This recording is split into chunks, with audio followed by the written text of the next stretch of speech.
নমস্কাৰ মোৰ চেনেলৰ অন্য এটি মিনি ভ্লগলৈ আপোনালোক সকলোকে আকৌ এবাৰ স্বাগতম জনাইছোঁ আৰু এই ভিডিঅ'টো মোৰ বিয়াৰ আগৰে হয় অৱশ্যে মই বিয়ালৈ মোৰ লগৰ এজনীৰ মাতিবলৈ গৈছিলোঁ গহপুৰত আৰু সেইবাবে ভিডিঅ'টো মই আৰম্ভণি কৰিছিলোঁ আৰু শুৱাৰ পৰা উঠিলোঁ আৰু আমাৰ ঘৰতে ভণ্টিজনী ৰাতি থাকিলে আৰু অৱশ্যে তাইৰ ভনীয়েক হয় মোৰ লগৰজনীৰ ভনীয়েক তাই মোৰ লগত থাকে আপোনালোকে আগৰ ভিডিঅ'সমূহতো দেখিয়ে থাকে তাইক আৰু তাই আমাৰ ঘৰতে ৰাতি থাকিলে যিহেতু আমাৰ মৰ্ণিং ট্ৰেইন আছিলে আৰু সঁচা কথা ক'বলৈ গ'লে ট্ৰেইনত মই জীৱনত প্ৰথমবাৰ উঠিছিলোঁ আৰু সেইবাৰে মই ফাৰ্ষ্ট উঠিছোঁ অৱশ্যে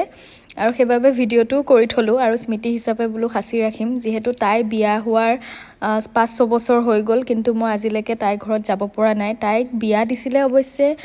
বেচেৰিয়ালৈকে তাইৰ ঘৰো বেচেৰিয়াত আৰু বেচেৰিয়ালৈকে তাইক বিয়া দিছিলে বেচেৰিয়া অন্য এখন গাঁৱত কিন্তু তাই হাজবেণ্ডৰ কৰ্মসূত্ৰে থাকে তেওঁলোক গহপুৰত আৰু আমি ওলালোঁ ঋতু মই আৰু ভণ্টিজনী আৰু যিহেতু 4:45ত আমাৰ ট্ৰেইন আছিলে মৰ্ণিং গতিকে সিহঁতে একদম দৌৰি দৌৰি গৈছে যিহেতু 3 মিনিট আছিলে একদম ষ্টেচন পাই আমি লৰালৰিকৈ গৈ ট্ৰেইনত বহিলোঁ আৰু প্ৰথম অভিজ্ঞতা যিহেতু মোৰ বিৰাটেই ভাল লাগিলে আগতে তেনেকৈ ইমান দূৰত মই যোৱাও নাই আৰু যাব লগা তেনেকুৱা বিশেষ হোৱাও নাছিলে আৰু গাড়ীতে যোৱা হয় প্ৰায় নিজৰ কিন্তু তেনেকৈ ট্ৰেইনত উঠা নাছিলোঁ বিৰাটেই ভাল লাগিলে আৰু আমি ট্ৰেইনত গৈ পেলাই আমি পালোঁগৈ আৰু নামি পেলাই আমি এখন টমটম ভাড়া কৰি ল'লোঁ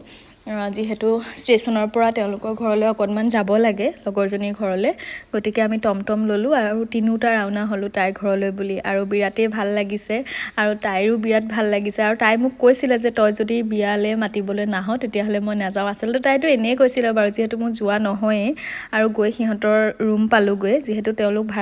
ভাড়া ঘৰত থাকে গতিকে অকণমান বিশেষ মানে সুবিধা নাই তেনেকুৱা দুটা ৰুমেই আৰু এজনী তাইৰ ছোৱালী বিৰাটেই ডাঙৰ হৈ গ'ল একেলগে খেলি কৰি পঢ়া শুনা কৰি আমি ডাঙৰ হোৱা একেলগে গতিকে এয়া তাইৰ ছোৱালী এতিয়া ডাঙৰ হ'ল আৰু মোৰ বিয়া খাবলৈ আহিব পৰা হৈ গ'ল অৱশ্যে তাই আৰু এয়া সিহঁতৰ ঘৰত এয়া ভাত দিলে খাবলৈ যিহেতু আমি সেইদিনাখনেই উভতিছিলোঁ 12:35 মানত আমাৰ আকৌ ট্ৰেইন আছিলে গতিকে আমি আকৌ তেনেকৈ জল্দিতে খাই বৈ লৈ পেলাই আমি ঘৰলৈ উভতিলোঁ